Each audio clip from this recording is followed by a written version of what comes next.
Hey, this is Armando Best in Boxing. Welcome to another episode covering what is going on in the world of boxing today. Today is Wednesday, May 29th, 2024, and we got a big fight weekend coming up. But before we get to that, I want to start off this show with the Bob Father. This man is a legend, and here is why. Stand by. God's word of disgrace. Why, absolute disgrace. I really feel sorry for just, I thought he won the fight, but those so-called were ridiculous. And that's the lesson. I will never ever allow an American fighter to come here with his ridicule scoring the fight. Those scores were ridiculous. Bob is classic. The best part of this is the looks on everyone's faces. You gotta love Eddie. The look on Eddie Hearn's face is classic. But for me personally, I used to work. For those that don't know, I worked for Top Rank for 8 years. So that was under Bob was my boss. Bob signed my paycheck for 8 years. So I'm very familiar with Bob. To me, we always within the Top Rank people that I know, we always call him the Bob Father.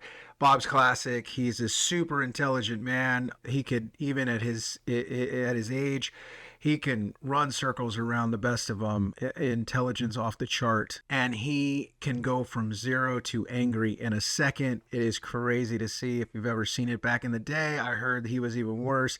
I mean, I saw him when he was in his 80s, late 70s, 80s, and he could take on anybody and make anybody, quiver, because he's just such an intimidating dude when he wants to be. So to watch him go off in the ring like he it was classic, and the look on everybody's faces. So the gentleman on the far left with the blue sports coat on and the brown shoes. His name is Brad Jacobs, and he is the man behind the scenes. For those who don't know, he basically makes sure logistically everything happens. So everything runs through Brad. Super good guy. Just recently got in the Hall of Fame. And the look for me personally, the look on his face is hilarious.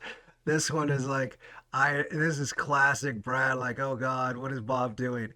But it's all, I mean, that's all in good fun. Bob is a legend in the sport, and he can at this point do whatever he wants, and people have to put up with it, because he's a man who survived through one of the toughest sports in the world, in boxing, and he's thrived. And he's had more champions than I believe any other promoter in the history of boxing.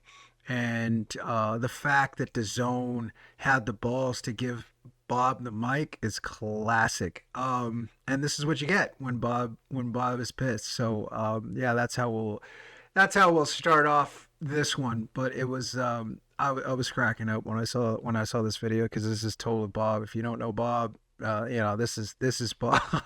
This is Bob when he's pissed off. So and actually this is a tame Bob when he's pissed off, but he's a good guy nonetheless, and it's just classic to watch Bob. So moving on, we're gonna kick off this show with Canelo news. So Canelo this week has vacated his belt, his IBF belt. He holds all the belts in the 168-pound division, vacated his IBF super middleweight title. He was ordered to fight William Skull. And you're like, who? William Skull is a Cuban fighter who fights out of Germany after he left Cuba. He went through the Cuban school of boxing, the amateur program there, and he is 22-0 as a professional. He has 9 knockouts. It's a 40% knockout average. He is definitely not a knockout artist. He is a technical fighter. He is someone who deserves a shot at this point in his career. That's according to the IBF. And so they had ordered Canelo to fight William Skull. He worked his way up the rankings, and he has the mandatory. He's basically a club fighter out of Germany, and he fought in the United States for the first time. He won. And so that put him in line for the mandatory for Canelo's belts. And so now he's the mandatory. Canelo decided he's got better options and doesn't need to hold the belt. So he vacated. It's a good move for Canelo to vacate and move on to much bigger paydays, especially with what is being offered to him to fight Terrence Crawford. He's definitely has bigger paydays. I think in a way it is good for him to vacate and open up that belt, because I feel that, say if Skull fights for it and he wins and he is the champion and holds that belt, that opens the opportunity for David Benavidez, who at this point deserves a title shot. He's held the 168 pound belts twice in his career. Lost them both times not in the ring. Once on the scales, and then once because of a failed drug test. And he has since seemingly turned his focus back to boxing and has had stellar performances and deserves a shot at the title. So hopefully down the by the end of this year, Benavidez can get a shot at that IBF title and get a belt, and then hopefully eventually we can see David Benavidez versus Canelo. I am not holding out hope that we will see Canelo and Benavidez fight. I don't think it doesn't seem to be anything that Canelo wants, unfortunately. And at this point, he's the cash cow. He can do pretty much what he wants when he wants to. He's the one in control, and he has the ability to not fight him if he doesn't want to. It's definitely a fight that we all want to see. It's definitely a fight that I think Benavidez has earned at this point, and I don't know if we're ever going to see it, just because Canelo doesn't need it. He doesn't need it. If it's about money, if it's about legacy, he's fought all the best guys. And is it really going to affect him? I don't think so. Long term, it will not. Once he's retired, people will forget about it, and they'll just, talk about it in the past tense. Wow, imagine if we would have got that. Similar to, like, I always wanted to see Roy Jones fight Mike Tyson. I look back, and at the time, it looked like it was possible, but obviously it didn't happen. So IBF picked Skull as the next mandatory, and Canelo said no way. So we'll see what happens with the IBF title fight, and then we'll see what happens with Canelo and who he picks. Word on the street is that they're pushing heavy to have him fight Terrence Crawford this year. Terrence obviously has a fight coming up here in a couple months on a big card in the United States, which he is headlining, as he deservedly should headline. And so we'll see after that fight. There could be an announcement for Canelo versus Crawford if the money's big enough. I can't imagine Canelo fighting for anything less than 200 million, and at that price tag, he's going to have to fight in the United States, because it's pretty standard. A lot of people don't realize that when fights go outside the United States, and this is in terms of pay-per-view revenue, the revenue drops about 25%. And so if it's about making money with this Riyadh season, then to put 200 million to Canelo and another say 100 million to Crawford, or 80 million, or whatever it's going to be. It's a ridiculous amount of money to put down. They have the money to do it, obviously. I would imagine that he wants to be able to recoup some of that. I mean, you're talking, you need a 2 million buy plus for this fight. I mean, it has to be up there with the Pacquiao Mayweather card or Mayweather McGregor card, in order to attempt to get his money back. If they have it in Las Vegas, They can drive ticket sales through the roof, and it would generate a significant amount of money on the gate. Right now, Mayweather Pacquiao has that title live gate for Las Vegas, and I think Crawford or Canelo Crawford could challenge that if they do have it in Las Vegas. And really, Vegas is the only place where they can get those ridiculous ticket prices to help turn a profit on something to where they're going to be spending $300 million when it's all said and done on promotion, on fighter salaries. Remember, you have an undercard as well, so it's going to be a ridiculous amount of money to get these two guys in the ring. Is it possible? Yeah, because the ridiculous amount of money is over there in Saudi Arabia, and we will see if they're able to get the deal done by the end of this year, and then we'll see Crawford step up from 154 in his next fight to 168, and see what Crawford is capable of doing at that weight class. Alexander Usyk and Tyson Fury rematch was officially set for December 21st, which is awesome for boxing. Really excited that these guys are going to get back in the ring and give us another great fight. It's something that I loved the first fight. It was absolutely amazing. If you watch that fight, you know that it was back and forth, and the knockdown proves to be the difference in the fight. Usyk is a beast. He's a machine that just does not stop, kept coming forward. Really impressed with his talent. I mean, I was picking Fury because I just thought he had a bigger skill set than Usyk. But it ended up being the tenacity of Usyk and just his I'm not going to quit type attitude that was a little too much for Tyson Fury. Now Fury has beaten or been beating for the first time. Usyk has defeated the top two guys in Anthony Joshua twice, and now Fury. So we're going to have to see what the rematch.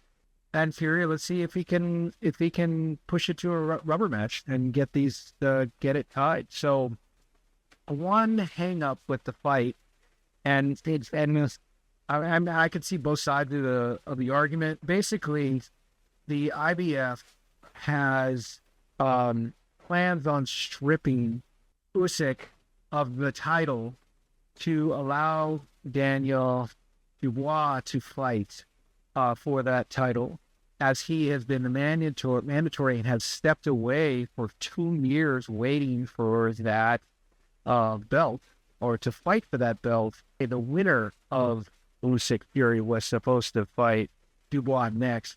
Obviously, that's not happening. Both are going for the big money. I don't blame them. Team Usyk has petitioned the IBF to allow them to fight for the IBF title, and then if he is to win, that his very next fight will be with Daniel, and allow him the opportunity to fight for that belt. Not just the belt, but because the winner of Fury Usyk will have all of the belts. So if I was Daniel, take some more step aside money and get ready for unification fight for whoever wins against Fury Usyk too. So there's a couple ways you can look at it. I mean, obviously, boxing fans want to see another unification bout, and from that perspective, we waited almost 25 years for it. Let us see it again, and not let the politics or the rules that they establish, since the rules are, they can bend them at any point. The belt organizations do it very often. With a little step aside money and promise of getting the fight, say, sometime in March, I think Daniel can step away. He's got plenty of activity, plenty of things to do. If he wins this weekend, which we will get to talking about that card, if he wins this weekend, I mean, he's got a shot with Anthony Joshua, so he could fight this weekend. If he doesn't take too much damage in December, he could be fighting Anthony Joshua in England for another payday.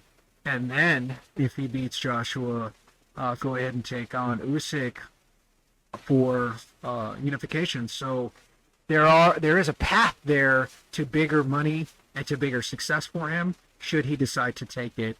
If he decides, or if the IBF decides to strip Usyk, well then at that point he's going to fight for the IBF title, and we will not get the unification bout.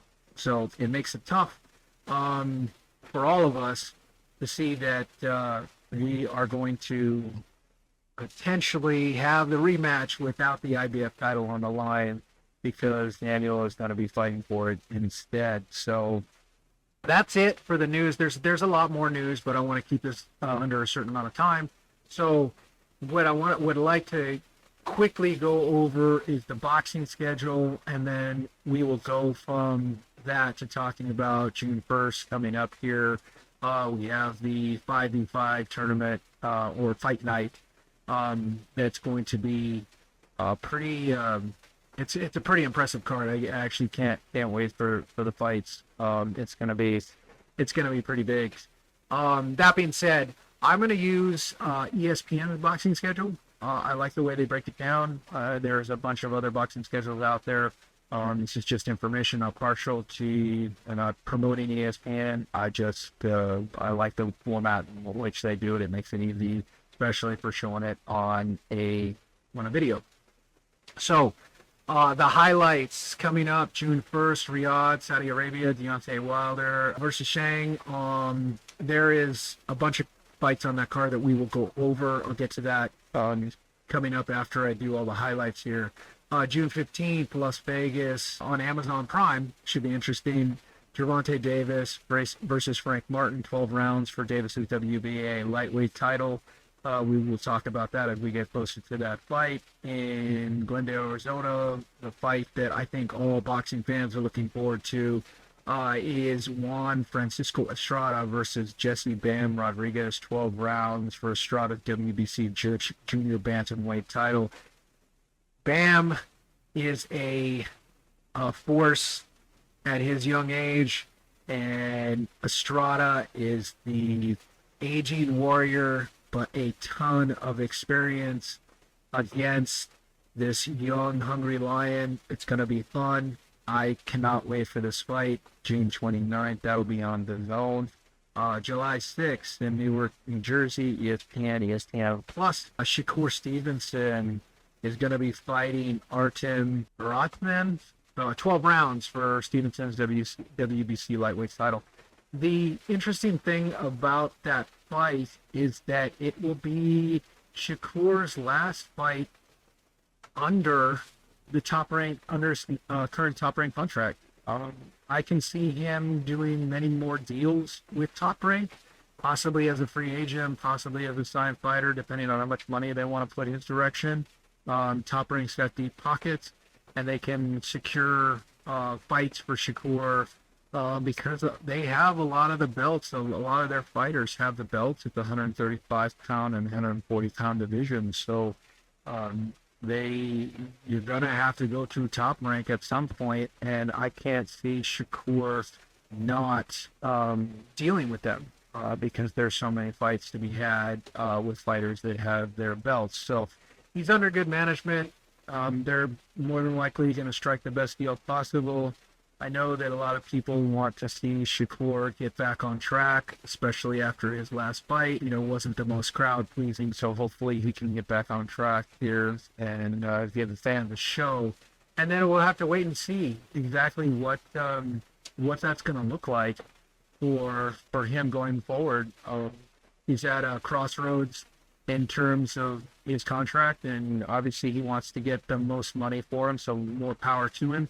And let's see what deal Top Rank can offer him and see if he takes it. I know that obviously there's Matchroom out there, Golden Boy, as well as PBC. We could see him go to PBC and take on Gervonta Davis for his title. So I don't know. I just feel like Davis has, in terms of his career to this point, if you compared him to Manny Pacquiao's career, Manny Pacquiao already had fought 5 Hall of Famers by this point, and most of the world champions, and It's Davis with the talent that he has. I mean, this he talks about himself being, the main guy in boxing. I think he could easily be that guy if he would step up and fight guys that we all want to see him fight. And so I just don't see him within the next year. So it's May 2024. I don't see him fighting Stevenson between May 2024 and May 2025. I just don't see it. Maybe at the end of 2025, he make a few more paydays, a couple more paydays, before he steps in the ring with Shakur. So you never know. He could move over and get that fight. They could get that fight done if it's just a penis in the beard. So, and then we have July 20th, Mike Tyson, Jake Paul. That's, more of a entertainment thing than it is a boxing match.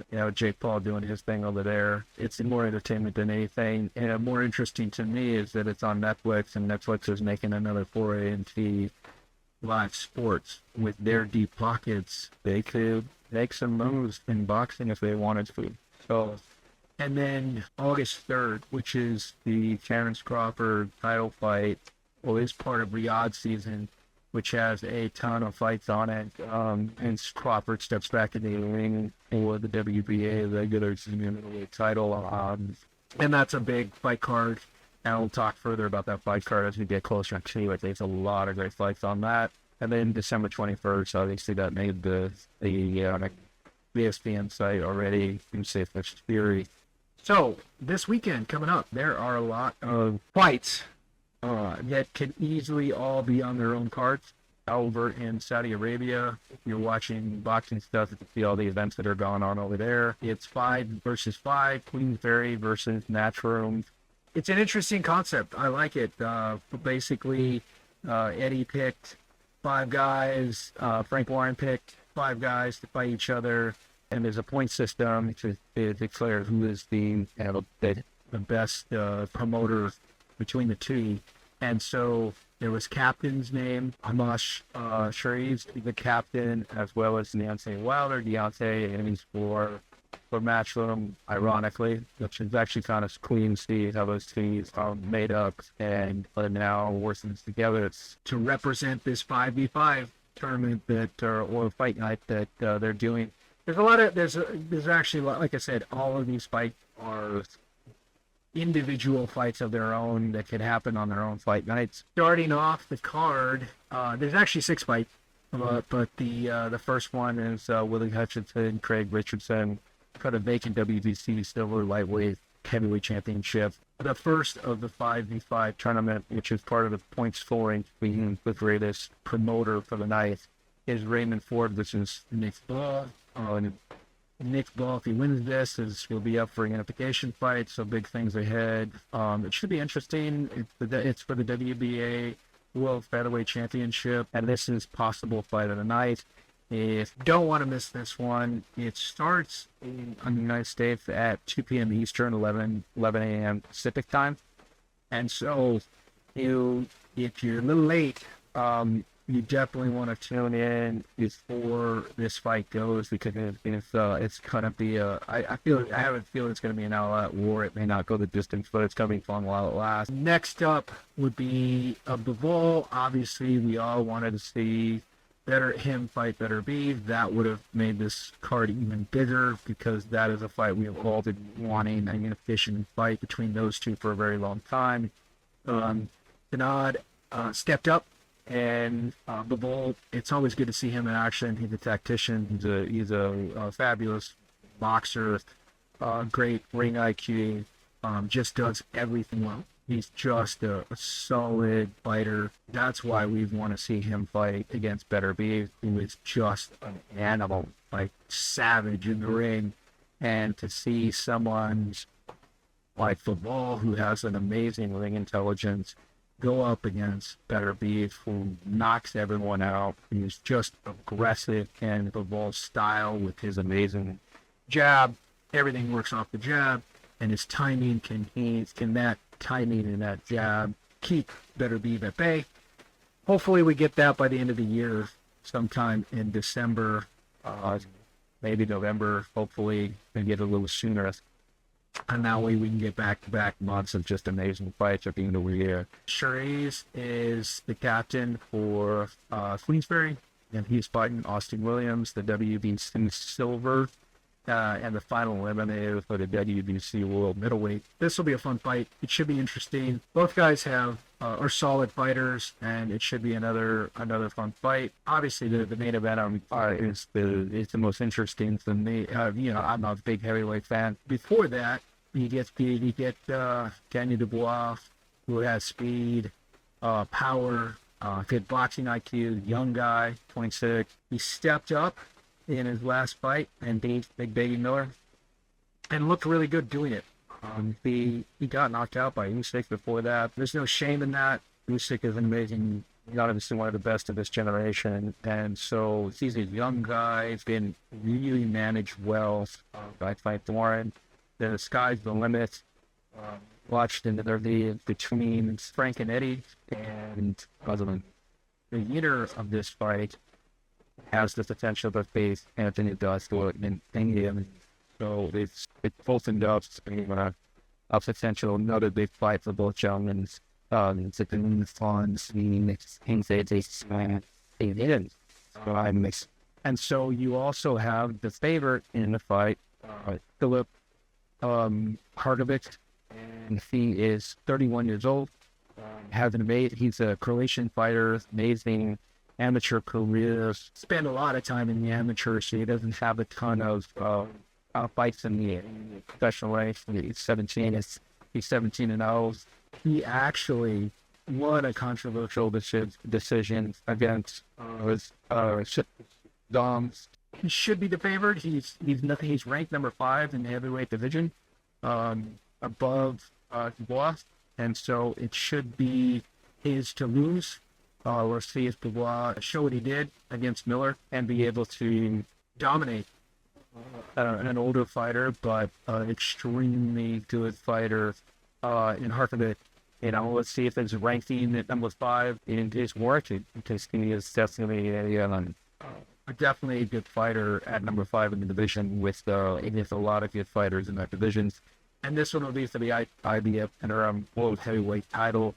Winner gets to face Anthony Joshua, like I said, in England. So it'll be youth versus experience. Then we'll see who wins. A side note on this, Daniel used to spar with Harkovic when he was younger.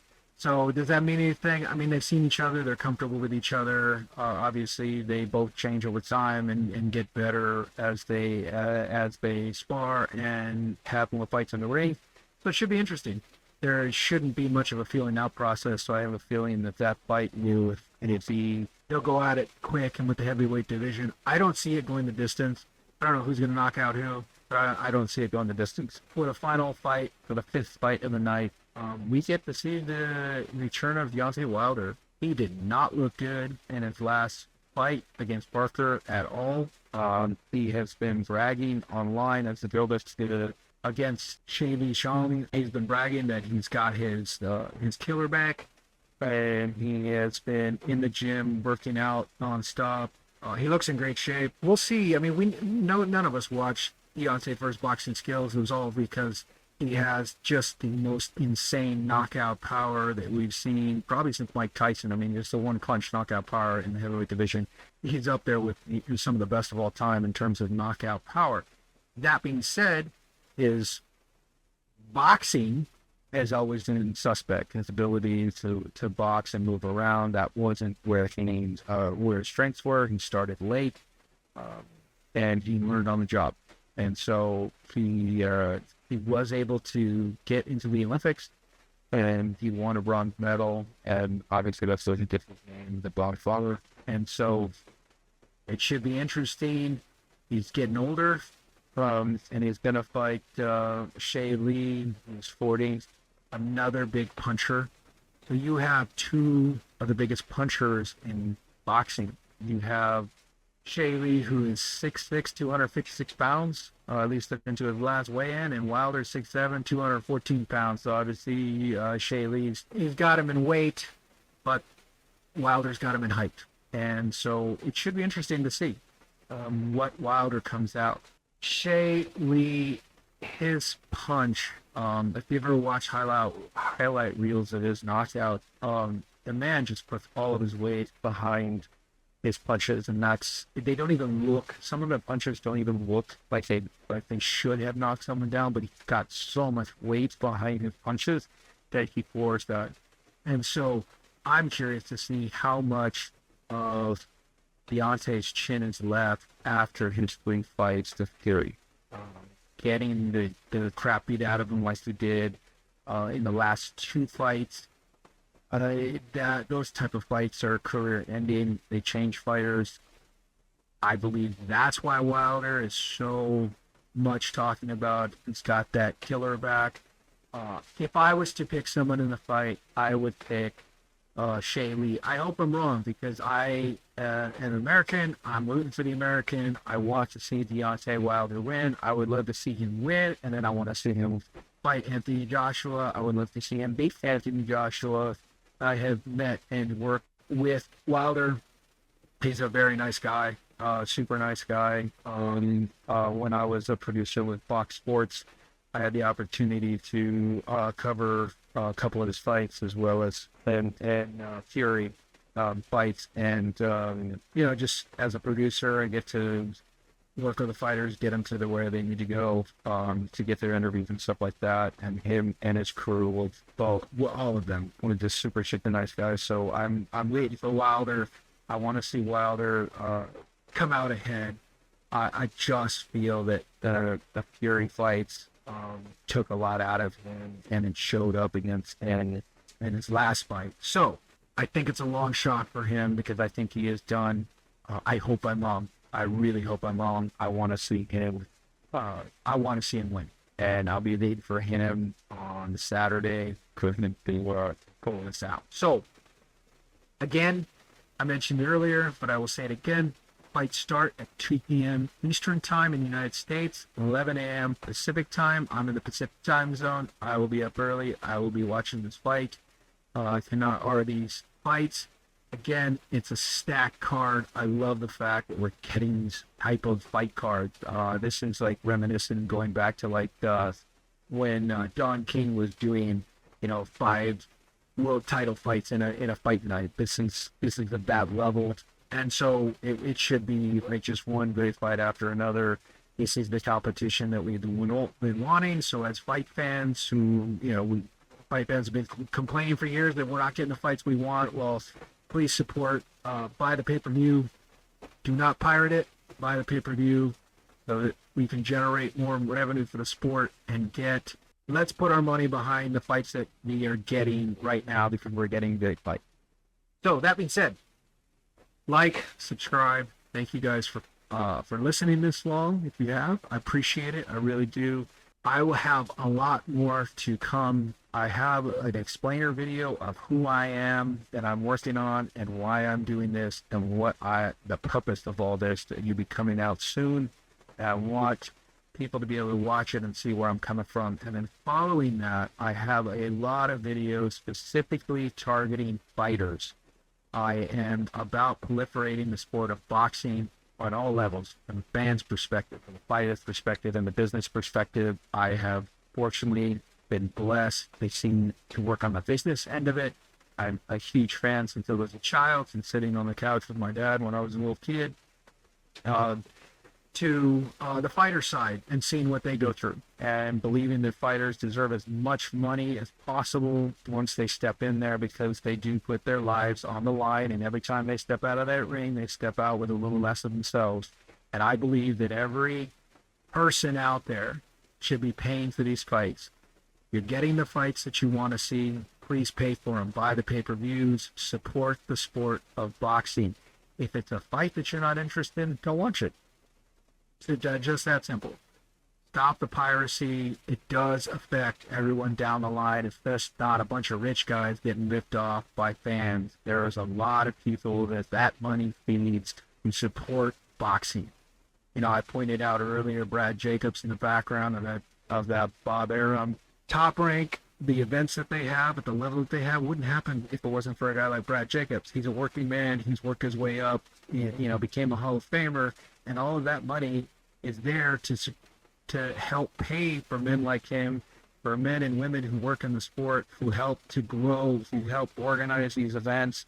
It's important to support that. It is an entire ecosystem, from the guy that cleans the bathroom at the arenas all the way up to the top level fighters, to the top level promoters. There is an ecosystem there that is being destroyed because of piracy, because people tell themselves that they're not doing any harm, that these are wealthy corporations, that they can, that they can stomach all the losses. But there's literally millions and millions and millions of people stealing these fights.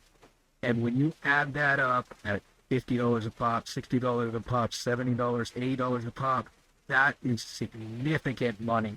And we all need to support boxing.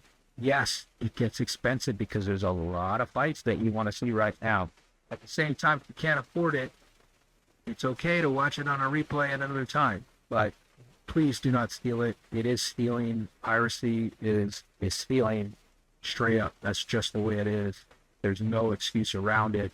It is stealing. And it does steal from and takes food off the table for people who work in the sport, that aren't millionaires, that are just working everyday people that need their paychecks. And they need a proper ecosystem, and that is done by people paying to watch. Thank you. Appreciate you. Like, subscribe. Bye.